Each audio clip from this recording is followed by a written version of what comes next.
नमस्कार दोस्तों, कैसे हैं आप सब। मैं बिल्कुल ठीक हूँ और आप सबका इतना स्नेह और सपोर्ट मिल रहा है कि मुझे बहुत खुशी हो रही है कि आप सबको ये सीरीज बहुत पसंद आ रही है। हमने बहुत सारे पॉलिटी के टॉपिक्स भी कवर कर लिए हैं, संविधान के भाग, संविधान संशोधन, सोर्सेस, संविधान की अनुसूचियां, ये सारी चीजें कवर हैं। अब जो मुझे बहुत सारे मैसेजेस आए हैं वो ये कहा, आप सबने बोला है कि जो डीपीएसपी यानी कि नीति निर्देशक तत्वों से रिलेटेड जो आर्टिकल्स हैं वो एग्जाम में अक्सर पूछे जाते हैं। तो आप सबने बोला है कि मैम उससे रिलेटेड एक वीडियो बना दीजिए जिससे हमारी जो आर्टिकल्स का कंफ्यूजन होता है वो क्लियर हो जाए। तो बिल्कुल आज हम वही करेंगे। आज हम नीति निर्देशक तत्वों से रिलेटेड जो आर्टिकल्स हैं वो हम कवर करने वाले हैं।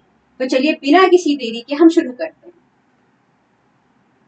जो नीति निर्देशक तत्वों के आर्टिकल्स हैं वो कहां से कहां तक है, क्या आप मुझे बता सकते हैं? जो नीति निर्देशक तत्व है यानी कि डीपीएसपी से जो रिलेटेड आर्टिकल्स हैं वो कहां से कहां तक है। मैं आपको बता दूं, जो डीपीएसपी है वो आर्टिकल 36 से 51 तक है। आर्टिकल 36 से 51 और ये जो सारे आर्टिकल्स हैं 36 टू 51 ये सारे बहुत इंपॉर्टेंट हैं और इम्पोर्टेंट तो है ही और थोड़ा कंफ्यूजन भी क्रिएट करते हैं। तो आज हम ये थोड़ा सा विस्तृत रूप से समझेंगे जिससे हमें कंफ्यूजन ना हो। ठीक है, अब जैसे इसमें पहला क्वेश्चन है कि जो नीति निर्देशक तत्व है वो भारतीय संविधान में कहां से लिए गए हैं। पहला क्वेश्चन है कि जो नीति निर्देशक तत्व है वो भारतीय संविधान में कहां से लिए गए। चलिए बताइए। नीति निर्देशक तत्व यानी कि डीपीएसपी कल मैंने आपको पढ़ाया है कि कहां से लिए गए हैं। डीपीएसपी आयरलैंड के कॉन्स्टिट्यूशन से लिए गए। कहां से लिए गए हैं? आयरलैंड से। तो ये तो आपको सबसे पहले जानना जरूरी है। दूसरा ये है कि नीति निर्देशक तत्व भारतीय संविधान के किस भाग में, क्वेश्चन है कि भारतीय संविधान के किस भाग में नीति निर्देशक तत्वों का प्रावधान है। तो जब मैंने भाग की क्लास ली है तब मैंने आपको बताया है कि भाग 3 में क्या है। जो क्लासेस मैं ले चुकी हूँ मैं आपसे पूछूंगी, बिल्कुल पूछूंगी, क्योंकि मैंने मेहनत की और आपने भी पढ़ाई की है मेरे साथ। तो बताइए भाग 3 में क्या है। हम पढ़ चुके हैं कि भाग 3 में मूल अधिकार, मौलिक अधिकारों की बात की गई। मौलिक अधिकारों की बात किसमें की गई है? भाग 3 में। भाग 5 में हमने क्या पढ़ा था? भाग 5 में हमने पढ़ा था कि संघ की बात की गई और भाग 6 में हमने पढ़ा था कि राज्य की बात की गई यानी कि स्टेट की बात की गई। तो जब हमें पता है कि भाग 3 में मौलिक अधिकार है, भाग 5 में संघ की बात है और भाग जो 6 है वो राज्य की बात करता है, तो नीति निर्देशक तत्व कौन से आर्टिकल में हो जाएगा, कौन से भाग में हो जाएंगे? तो नीति निर्देशक तत्व भाग 4 में। और नीति निर्देशक तत्वों से रिलेटेड आर्टिकल्स किस में है? आर्टिकल 36 टू 51 ये इनसे रिलेटेड आर्टिकल। और नीति निर्देशक तत्वों का प्रावधान लिया कहां से गया है? तो नीति निर्देशक तत्वों का जो प्रावधान है वो आयरलैंड से लिया गया है। तो कंफ्यूजन यहाँ पे बिल्कुल नहीं होना चाहिए। नीति निर्देशक तत्वों से रिलेटेड सारी चीजें कवर है। नीति निर्देशक तत्व कौन से भाग में है संविधान के? भाग 4 में। नीति निर्देशक तत्व कहां से लिए गए हैं? आयरलैंड के कॉन्स्टिट्यूशन से लिए गए हैं। और कौन सी आर्टिकल में है? तो आर्टिकल 36 टू 51। Okay, clear. चलिए अगला क्वेश्चन। अगला क्वेश्चन है कि राज्य के नीति निर्देशक तत्वों को लागू करने का दायित्व किसका है? नीति निर्देशक तत्वों को लागू करने का दायित्व किसका है? तो पहले आप ये जान लीजिए कि नीति निर्देशक तत्व होते क्या है। नीति निर्देशक तत्व एक आइडियोलॉजी है, मतलब एक आदर्शवादी विचारधारा है कि किसी भी राज्य का जो शासन है वो कैसा चलाया जाएगा और ये सरकार के लिए एक आदर्श के रूप में काम करते हैं कि ये सरकार को ये रास्ता दिखाते हैं कि उन्हें कैसे अपने जो देश है उसको चलाना चाहिए। तो जो नीति निर्देशक तत्व है उन्हें जो लागू करने का दायित्व पूछा गया है कि सामाजिक, आर्थिक, राजनीतिक जो कल्याण की बात है वो नीति निर्देशक तत्वों के माध्यम से लागू कराई जाएगी। तो उसको जो नीति निर्देशक तत्वों को लागू करने का दायित्व है वो केंद्र और राज्य दोनों का होता है। नीति निर्देशक तत्व राज्यों को निर्देश देते हैं कि वो किस प्रकार सामाजिक और आर्थिक न्याय लोगों तक पहुंचा सकते हैं। तो उसके लिए जो नियम बनाने का दायित्व होता है वो केंद्र और राज्य दोनों सरकारों का होता है। दोनों सरकारें उसके लिए मिलकर कानून बना सकती हैं। मान लीजिए हमें सामाजिक न्याय प्रदान करना है, आर्थिक न्याय देना है और हमारे जो स्टेट है वहां पे बहुत सारे अलग अलग डिफरेंट कम्युनिटी के लोग हैं, कोई बहुत अमीर है, कोई बहुत गरीब है, तो उनको हम न्याय कैसे दें, उन पे बराबरी कैसे लाएं। तो उसके लिए केंद्र भी कानून बना सकता है और राज्य भी कानून बना सकता है। इसलिए ये जो क्वेश्चन है कि नीति निर्देशक तत्वों को लागू करने का दायित्व किसका है, तो वो केंद्र और राज्य दोनों। तो ये चीज आपको याद रखनी है, ना केवल केंद्र सरकार इसमें बना सकती है, ना केवल राज्य, दोनों बना सकते हैं। केंद्र भी बना सकती है और राज्य भी बना सकते हैं। इसमें कोई मैंडेटरी नहीं है कि केवल केंद्र ही बनाएगी या केवल राज्य ही बना सकता है। चलिए अगला क्वेश्चन देखते हैं। आर्टिकल 38 के अनुसार राज्य का मुख्य उद्देश्य क्या होता है? आर्टिकल 38 किसके बारे में बताया था? मैंने आपको बताया कि 36 to 51 होते हैं टीपीएसपी, उन्हीं में से एक आर्टिकल है 38। 38 किसके बारे में बताता है, बताइए? 38 बताता है लोक कल्याणकारी राज्य के बारे में। 38 बताता है लोक कल्याणकारी राज्य, मतलब कि कोई एक लोक कल्याणकारी राज्य, मतलब कि एक अच्छा राज्य वो कैसे होता है? जहां लोगों के कल्याण की बात की जाती है, तो उसका जो प्रावधान है वो आर्टिकल 38। लोक कल्याणकारी राज्य का मतलब होता है कि लोगों को न्याय मिले, सामाजिक और आर्थिक रूप से जो पिछड़े हुए लोग हैं उनको उचित न्याय मिले। इसका राइट आंसर क्या हो जाएगा? उसका राइट आंसर होगा सामाजिक और आर्थिक न्याय सुनिश्चित करना। आर्टिकल 38 में क्या उद्देश्य होता है? लोक कल्याणकारी राज्य का प्रावधान। और कोई भी राज्य कल्याण के क्षेत्र में कब अग्रसर होगा? जब वहां के लोगों को बराबर न्याय मिलेगा, वो सामाजिक रूप से भी न्याय प्राप्त कर पाएंगे, उन्हें आर्थिक रूप से भी न्याय मिलेगा, कोई भी तभी लोगों का कल्याण होगा ना, तभी तो लोग आगे बढ़ेंगे जब सबको बराबर न्याय मिलेगा। तो अगर 38 में लोक कल्याणकारी राज्य है तो उसका मतलब ये है कि सामाजिक और उन्हें आर्थिक न्याय मिल रहा है। ऑप्शन एक आप यहाँ देख रहे होंगे कि इसमें पूछा गया है, बोला गया है ऑप्शन में कि नागरिकों को समान अवसर प्रदान करना। आपको पता है कि अवसर की समानता कौन से आर्टिकल में है? अवसर की समानता कौन से आर्टिकल में? क्योंकि यहाँ पे दिया हुआ है ऑब्जेक्टिव, तो इस वजह से हम यहाँ डिस्कस कर रहे हैं। मैं आपको सिर्फ रिवाइज कराने के लिए बता रही हूँ कि जो अवसर की समानता है वो आर्टिकल 16 है। आर्टिकल 16 अवसर की समानता से रिलेटेड। ठीक है, तो आपको समझ में आ गया कि आर्टिकल जो 38 है वो किससे संबंधित है? वो लोक कल्याणकारी राज्य से संबंधित है। लोक कल्याणकारी राज्य का मतलब होता है कि वहां के जो लोग हैं उनको सामाजिक और आर्थिक न्याय मिले। तो इसका राइट आंसर हो जाएगा सामाजिक और आर्थिक न्याय। चलिए अगला क्वेश्चन देखते हैं। अगला क्वेश्चन है कि अनुच्छेद 40 में राज्य को किसका प्रयास करने का निर्देश दिया गया है? आर्टिकल 40 में क्या है ये पूछा गया है। मैं आपको बता दूं कि जो आर्टिकल 40 है, आर्टिकल 40 है वो ग्राम पंचायतों के गठन से संबंधित। जो आर्टिकल 40 है वो ग्राम पंचायतों के गठन के बारे में बताता है और उनकी शक्तियों के बारे में बताता है कि ग्राम पंचायतों का गठन कैसे होगा, ग्राम पंचायतों को कैसी शक्तियां प्रदान की जाएंगी। और आपको पता है कि जब से पंचायती राज आया है तो इसे विकेंद्रीकरण का, राजनीतिक विकेंद्रीकरण का एक बहुत बड़ा माध्यम माना गया है कि जो हमारी सत्ता है वो धीरे धीरे निचले तबके तक हस्तांतरित हो रही है, जिससे लोग भी इन्वॉल्व हो रहे हैं उसमें और बहुत सारी चीजें अच्छी हो रही है। पंचायती राज को एक बहुत अच्छा कॉन्सेप्ट माना गया है। तो वही है कि जो ग्राम पंचायतों का गठन है वो आर्टिकल 40 में है। तो ये आपको याद रखना है, ग्राम पंचायतों का गठन और शक्ति किसमें है? आर्टिकल 40 में। चलिए अगला क्वेश्चन। अगला क्वेश्चन है कि आर्टिकल 39A में राज्य को किसका प्रयास करने का निर्देश दिया गया है? मतलब आर्टिकल 39A में क्या है? आर्टिकल 39 हमें ये बताता है कि अगर किसी को न्याय चाहिए, मान लीजिए आपको न्याय चाहिए और आपके पास ना तो पैसे हैं ना तो साधन है और मान लीजिए शिक्षा भी उतनी नहीं है कि हमें कैसे न्याय प्राप्त करना है, तो 39A में बताया गया है समान और निःशुल्क विधिक सहायता।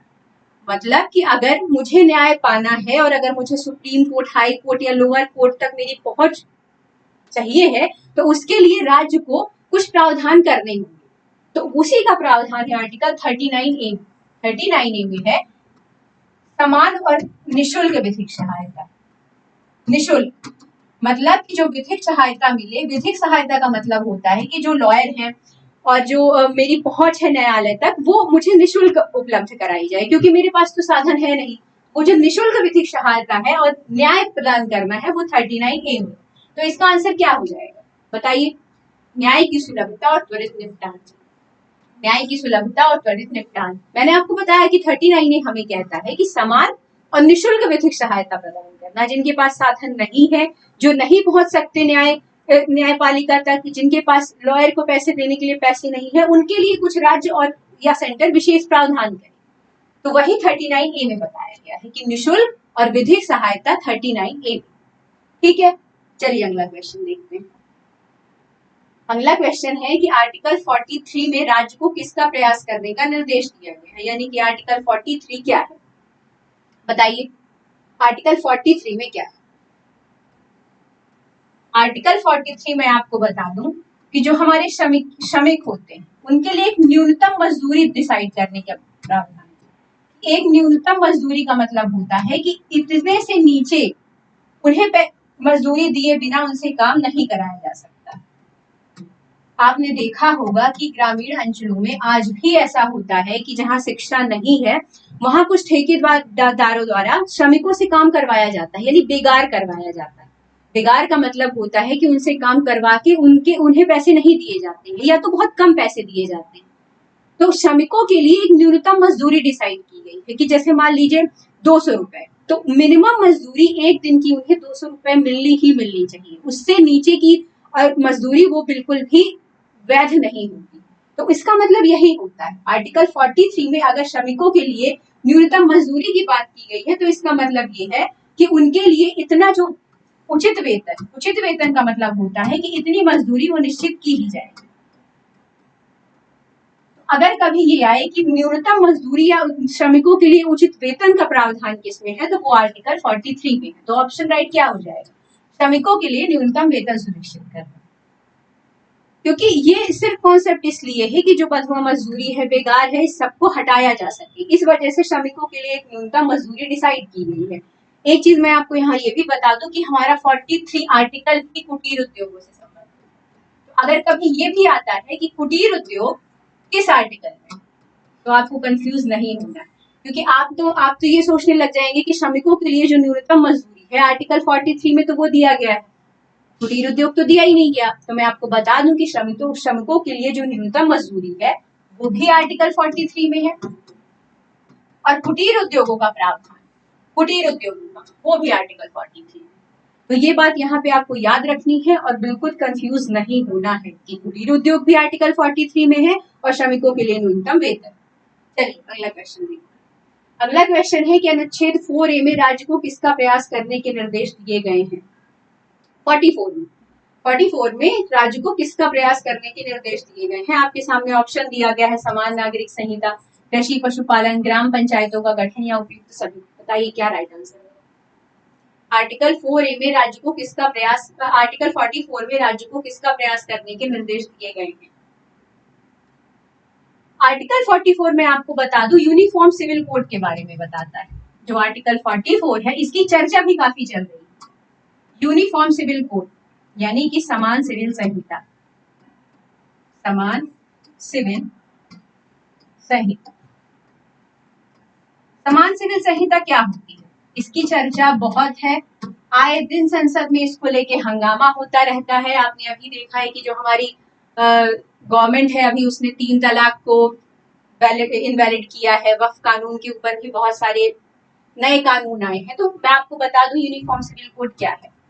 हमारे यहाँ जो हिंदू विवाह अधिनियम 1955 है उसके अनुसार जो हिंदू यानी कि जो धर्म हिंदू धर्म का पालन करते हैं तो विवाह और उत्तराधिकार से संबंधित जो नियम है उनके लिए हिंदू विवाह अधिनियम 1955 में प्रावधान, किनके लिए, सिर्फ हिंदुओं के लिए। हिंदू विवाह अधिनियम 1955, इसमें विवाह, उत्तराधिकार, गोद लेने, इस सब से संबंधित प्रावधान किए गए। तो ये तो हिंदुओं के लिए है, लेकिन वही मुसलमानों के लिए मुस्लिम पर्सनल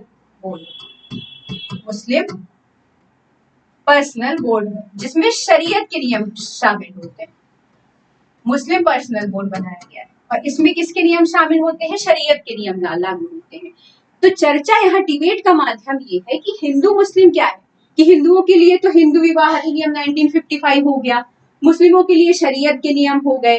तो बात यहाँ पे डिबेट ये चल रही है कि यूनिफॉर्म सिविल कोड लेके आया जाए, मतलब चाहे वो हिंदू हो, मुसलमान हो, क्रिश्चियन हो, ईसाई हो, सब के लिए विवाह के नियम, उत्तराधिकार के नियम, गोद लेने के नियम या जो भी और नियम है वो सब एक।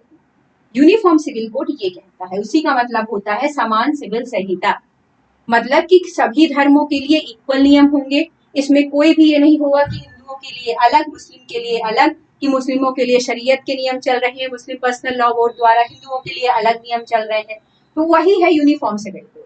तो ये बहुत इंपॉर्टेंट है, चर्चा में अधिकतर रहता है, तो आपसे पूछा भी जा सकता है एग्जाम में कि यूनिफॉर्म सिविल संहिता, यूनिफॉर्म सिविल कोड कौन से आर्टिकल में है, तो ये आर्टिकल 44। तो समान नागरिक संहिता किसमें हो जाएगी, आर्टिकल 44 में। ग्राम पंचायतों का गठन मैंने आपको बता ही दिया है, आर्टिकल 40 में है। ठीक है, आपका रिवीजन हो गया। चलिए अगला क्वेश्चन देखिए। अगला क्वेश्चन है कि न्यायालयों द्वारा राज्य के नीति निर्देशक तत्वों को किस रूप में माना गया है, नीति निर्देशक तत्वों को किस रूप में माना गया है, बताइए। प्रवर्तनी, अप्रवर्तनी, आंशिक रूप से प्रवर्तनी या न्यायालयों द्वारा प्रवर्तनी। आप मुझे बताइए कि आपके मौलिक अधिकारों का अगर हनन होता है तो क्या आप हाई कोर्ट जा सकते हैं? बिल्कुल जा सकते हैं। आप सुप्रीम कोर्ट जा सकते हैं। सुप्रीम कोर्ट को तो मौलिक अधिकारों का संरक्षण करता भी कहा जाता है। अगर मेरे अधिकारों का हनन हो रहा है तो मैं बिल्कुल हक से न्यायालय में जा सकती हूँ कि मेरे अधिकारों का हनन हुआ है और आप मुझे मेरे अधिकार दीजिए, एक भारत के नागरिक के तौर पर। तो जो मूल अधिकार होते हैं वो प्रवर्तनीय होते हैं न्यायालय द्वारा, मतलब कि उनको लागू करवाया ही करवाया जाएगा, उनके लिए मैं न्यायालय तक जा सकती हूँ। लेकिन जो नीति निर्देशक तत्व हैं वो आपको यहाँ पे ध्यान देना है कि वो अप्रवर्तनीय है, मतलब वो न्यायालय द्वारा लागू करवाने के लिए बाध्य नहीं है। वो एक आदर्शवादी विचारधारा है, बाध्य नहीं। जो नीति निर्देशक तत्व है आदर्श के रूप में भारतीय संविधान में प्रस्तुत है, जो किसी भी सरकार को एक दिशा निर्देश देते हैं कि उन्हें किसी भी राज्य का प्रशासन कैसे करना चाहिए। वो एक आदर्शवादी सिद्धांत है, उन्हें न्यायालय द्वारा लागू नहीं करवाया जा सकता, बल्कि मूल अधिकारों के लिए हम न्यायालय में अपने अधिकारों के लिए जा सकते हैं, लेकिन नीति निर्देशक तत्वों के लिए अभी ऐसा कोई प्रावधान नहीं है। इसलिए राइट आंसर क्या हो जाएगा, अप्रवर्तनीय। नीति निर्देशक तत्व कैसे है, नीति निर्देशक तत्व अप्रवर्तनीय है, उसके लिए हम न्यायालय में नहीं जा सकते। ठीक है, समझ में आया आप सबको। चलिए अगला क्वेश्चन देखते हैं। अगला क्वेश्चन कह रहा है कि अनुच्छेद 47 में राज्य को किसका प्रयास करने का दिशा निर्देश दिया गया है, यानी कि आर्टिकल 47 में क्या है, बताइए। आर्टिकल 47 में आप सबको बता दूं कि इसमें सार्वजनिक स्वास्थ्य और पोषण स्तर की बात की गई है, लोक स्वास्थ्य की बात की गई है, पोषण स्तर की बात की गई है कि भारत के सभी नागरिकों को एक उचित पोषण स्तर मिलना चाहिए, यानी कि स्वास्थ्य की बात की गई है। तो अगर कभी ये आता है कि आर्टिकल 47 किस चीज से रिलेट करता है, तो आर्टिकल 47 रिलेट करता है लोक स्वास्थ्य से, लोगों के पोषण स्तर से, और कभी कभी ऐसा भी घुमा के पूछ लेता है कि जो स्वास्थ्य है, स्वास्थ्य का प्रावधान है, लोक स्वास्थ्य का प्रावधान है, वो किसमें है, तो वो आर्टिकल 47 में। तो आपको ये चीज याद रखनी है कि आर्टिकल 47 में क्या है, उसमें हेल्थ के बारे में बात की गई है, न्यूट्रिशन के बारे में बात की गई है, लोगों के पोषण स्तर की बात की गई। ठीक है, अगला क्वेश्चन हमसे कह रहा है कि अनुच्छेद 48 में राज्य को किसका प्रयास करने का दिशा निर्देश दिया गया है, बताइए। आर्टिकल 48 में क्या है, आर्टिकल 48 में क्या है, आर्टिकल 48 कृषि और पशुपालन से संबंधित है। इसमें ही बात की गई है कि इसमें पशु हत्या पर भी, जो दुधारू पशु होते हैं उनकी जो हत्या है उस पर प्रतिबंध लगाया गया है, जो से बछड़े हैं और इन सब की हत्या पर प्रतिबंध लगाया गया है। ये भी कहा गया है कि पशुपालन के लिए हो या एग्रीकल्चर के लिए हो, नई तकनीकें विकसित करनी है। जैसे एग्रीकल्चर है तो उसके लिए हम क्या नई तकनीकें ला सकते हैं, क्या ऐसी मशीनें नहीं ला सकते हैं जिससे एग्रीकल्चर को ईजी बनाया जा सके। पशुपालन भी एक एग्रीकल्चर का मेथड ही है, तो हम उसे भी कैसे अपडेट कर सकते हैं, तो उस सारी चीजों के बारे में आर्टिकल 48 में बताया गया है। तो आर्टिकल 48 किस चीज से रिलेट करता है, कृषि और पशुपालन से रिलेट करता है, तो ये आपको बिल्कुल याद होना चाहिए। ठीक है, 47 में क्या था, 47 में लोक स्वास्थ्य की बात की गई थी और 48 में कृषि और पशुपालन की बात की गई है। अगर हमारा स्वास्थ्य हमको सही चाहिए, अगर हमारा स्वास्थ्य हमें सही चाहिए तो हमें कृषि और पशुपालन पे ध्यान देना होगा, बिल्कुल ध्यान देना होगा। और अगर जैसे 47 में स्वास्थ्य की बात है, स्वास्थ्य कब अच्छा होगा, स्वास्थ्य तभी अच्छा होगा ना जब हमारा एग्रीकल्चर और जो हमारा पशुपालन है वो सही हो। पशुपालन से हमें दूध और बहुत सारी चीजें मिलती हैं, कृषि से हमें अनाज मिलता है, तो वही। और 48A में मैं आपको बता दूं कि 48A में पर्यावरण संरक्षण की बात की, तो मैं सिर्फ यहाँ पे आपको रिलेट कर रही थी कि 47 में अगर स्वास्थ्य है तो स्वास्थ्य हमारा कब अच्छा होगा, जब हमें एग्रीकल्चर से चीजें मिलेंगी, पशुपालन से हमें दूध और ये सारी चीजें मिलेंगी। तो ये आ गया 48। और एग्रीकल्चर कब सही होगा, मतलब कृषि कब सही होगी, कब सही तरीके से होगी, जब हमारा पर्यावरण सही रहेगा। तो 48A में क्या किसकी बात की गई है, पर्यावरण संरक्षण। 48A में बात की गई है पर्यावरण संरक्षण। अगर कभी मान लीजिए कंफ्यूजन नहीं होता है ना, तो आपको कंफ्यूज नहीं होना है, आपको सीधे दिमाग में ये लाना है कि 47 है, उसमें लोक स्वास्थ्य की बात की गई है। स्वास्थ्य कब अच्छा होगा, स्वास्थ्य अच्छा होगा जब हमारा एग्रीकल्चर और पशुपालन सही होगा, तो 48। और कृषि कब अच्छी होगी, मतलब एग्रीकल्चर कब अच्छी होगी, जब पर्यावरण सही रहेगा। अब ओले पड़ जाएं और एग्रीकल्चर हमारी खेती और फसल खड़ी हुई है और तभी ओले पड़ जाएं, तब तो सब खत्म है। तो एग्रीकल्चर के लिए भी क्या चाहिए, पर्यावरण सही होना चाहिए, तो उसमें पर्यावरण संरक्षण की बात की। तो ये चीज आपको क्लियर होनी चाहिए। चलिए अगला क्वेश्चन देखते हैं, ये शायद लास्ट क्वेश्चन है। ये क्वेश्चन कह रहा है कि आर्टिकल 49 में राज्य को किसका प्रयास करने के दिशा निर्देश दिए गए हैं। आर्टिकल 49 में क्या है, तो मैं आपको बता दूं कि जो आर्टिकल 49 है वो नेशनल हेरिटेज के संरक्षण की बात करता है, यानी कि राष्ट्रीय स्मारकों की संरक्षण की बात करता है। जो हमारे नेशनल हेरिटेज है, नेशनल हेरिटेज क्या, जो सांस्कृतिक विरासत की चीजें हैं जो संरक्षित रखी गई हैं, जिनका ऐतिहासिक महत्व है, उन्हें कहते हैं नेशनल हेरिटेज की चीजें, यानी कि राष्ट्रीय स्मारक हमारे। तो राष्ट्रीय स्मारकों की जो स्थान और प्राकृतिक महत्व की जो चीजें हैं उनके संरक्षण की बात की गई है आर्टिकल 49 में। तो कभी आपसे ये पूछे कि आर्टिकल 49 में क्या है, तो आर्टिकल 49 प्रावधान करता है नेशनल हेरिटेज के संरक्षण की। तो राइट आंसर क्या हो जाएगा, स्मारक, स्थान और प्राकृतिक महत्व की वस्तुओं का संरक्षण। अब मुझे ये बताइए, अभी मैंने आपको बताया था जो स्वास्थ्य की बात है और पोषण स्तर की बात है, वो कौन से आर्टिकल में, बताइए। जो पोषण स्तर की बात है वो आर्टिकल 47 में की गई थी। पोषण स्तर की बात किसमें की गई थी, आर्टिकल 47 में। और मैंने आपको ये भी बताया था कि पोषण स्तर हमारा कब सही होगा, पोषण स्तर हमारा तब सही होगा जब हमारा एग्रीकल्चर सही होगा। तो एग्रीकल्चर का प्रावधान किसमें था, 48 में। और हमारी एग्रीकल्चर कब सही तरीके से होगी, जब हमारा पर्यावरण सही रहेगा। तो पर्यावरण संरक्षण की बात किसमें कर दी गई, 48A में। ये चीज आपको रिलेट करके पढ़नी है ताकि कंफ्यूजन नहीं हो। 47 क्या है, पोषण स्तर की बात, स्वास्थ्य की बात। स्वास्थ्य कब अच्छा होगा, 48 में, जब एग्रीकल्चर सही होगा। एग्रीकल्चर कब सही होगा, जब हमारा पर्यावरण सही रहेगा। 48A में पर्यावरण संरक्षण की बात है और 49 हमें बताता है राष्ट्रीय स्मारकों के संरक्षण की बात। अगला क्वेश्चन है कि आर्टिकल 50 में राज्य को किसका प्रयास करने का निर्देश दिया गया है, मतलब आर्टिकल 50 किससे रिलेट करता है। मैंने आपको बताया था कि 36 से 51 तक है डीपीएसपी, तो ये 50वां आर्टिकल है कि आर्टिकल 50 किससे रिलेट करता है। मैंने आपको बताया है कि न्यायपालिका और कार्यपालिका के बीच जो पृथककरण की बात है, जो अलगाव की बात है, वो आर्टिकल 50 में है। या मैं आपको पहले भी क्लास में बता चुकी हूँ, इसके पहले वाली क्लास जब हुई थी वहां पे कि कहाँ से हमने संविधान के सोर्सेज लिए हैं, किन देशों से, तो मैंने आपको बताया था कि न्यायपालिका और कार्यपालिका के बीच जो अलगाव है वो आर्टिकल 50 में है। तो अगर कभी ये पूछा जाता है कि आर्टिकल 50 किस चीज से रिलेट करता है, तो आर्टिकल 50 रिलेट करता है न्यायपालिका और कार्यपालिका के बीच अलगाव से। तो मैं आशा करती हूँ कि आपको ये चीजें समझ में आ रही होंगी। अब हमारा लास्ट में एक आर्टिकल बचता है, आर्टिकल 51। तो मैं आपको यहाँ ये भी बता दूं कि जो आर्टिकल 51 है वो अंतरराष्ट्रीय शांति सुरक्षा से संबंधित है।